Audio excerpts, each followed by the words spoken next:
नमस्कार, स्वागत है आपका वी टाइम न्यूज पर और आपके साथ मैं हूं पहली चौहान। बढ़ते हैं खबरों की ओर।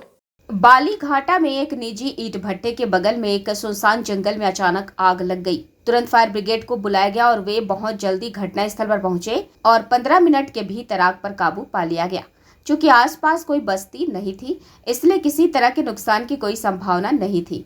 हालांकि इस आग के कारण कई पेड़ नष्ट हो गए हैं। आग कैसे लगी यह अभी भी रहस्य बना हुआ है। আমাদের অফিসে কল আসে কি এখানে একটা জঙ্গল ফায়ার হয়েছে। আমরা তুরন্ত সঙ্গে সঙ্গে গাড়ি নিয়ে এসে দেখি কি জঙ্গল ফায়ার। এসে আমরা কাজ করতে লাগি। কাজ এখন কন্ট্রোল হয়ে গেছে, এখন সব নিভে গেছে। আর অনেক দূর মানে জায়গা ধরে আপনার আগুনটা লেগেছে, পুরোটাই নিভে গেছে। এখন আর কোনো ভয়ের কারণ নেই। কি করে লাগলো, কি প্রাথমিক তদন্ত কী কিভাবে করে লাগলো সেটা আমরা বলতে পারছি না।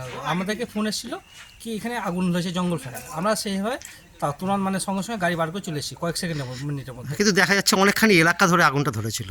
এবার সঙ্গে সঙ্গে আমাদের যতক্ষণ ফোন করেছে আমাদের গাড়ি আসতে যতক্ষণ টাইম লাগে সেটু টাইম আমাদের সবসময় রেডি থাকে। আমাদের ক্রু সবসময় রেডি 24 ঘন্টা 24/7 মানে আমাদের রেডি থাকে ক্রু। আমাদের কোনো সময় ক্রু বসে থাকে না, থাকে সবসময় রেডি থাকে আমাদের অফিসে। আগুন এখন আন্ডার কন্ট্রোল। হ্যাঁ, কন্ট্রোল আমাদের এখন। वी टाइम न्यूज के लिए मुर्शिदाबाद से मिलन सरकार की रिपोर्ट।